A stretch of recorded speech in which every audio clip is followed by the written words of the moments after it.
ভোরের কুয়াশা হিমেল হাওয়া জানা দিচ্ছে শীতের আগমনী বার্তা। গ্রাম অঞ্চলে আগেভাগে শীত পড়তে শুরু করলেও শহরে কিছুটা বিলম্বেই পড়েছে। তবে আবহাওয়া অধিদপ্তর বলছে শীত মৌসুমে তীব্র ঠান্ডার মুখোমুখি হতে যাচ্ছে দেশ। ডিসেম্বর থেকে ফেব্রুয়ারি পর্যন্ত ৩ মাসে দেশে ২ থেকে ৩টি তীব্র শৈত্যপ্রবাহ বয়ে যেতে পারে। এসব শৈত্যপ্রবাহের প্রভাবে তাপমাত্রা নেমে আসতে পারে ৪ ডিগ্রি সেলসিয়াস পর্যন্ত। পূর্বাভাসে আরও বলা হয়েছে এ সময় দেশের বিভিন্ন অঞ্চলে ৩ থেকে ৮টি মৃদু থেকে মাঝারি ধরনের শৈত্যপ্রবাহ বয়ে যেতে পারে।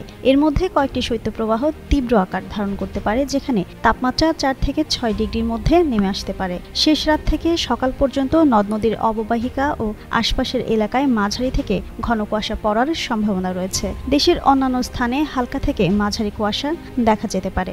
এছাড়াও ঘন কুয়াশার কারণে দিন ও রাতের তাপমাত্রার পার্থক্য কমে শীতের অনুভূতি বাড়তে পারে। সেই সঙ্গে ফেব্রুয়ারি মাসের শেষার্ধে দেশের কোথাও কোথাও ১ থেকে ২ দিন শিলাবৃষ্টি সহ বজ্রঝড়ও হতে পারে।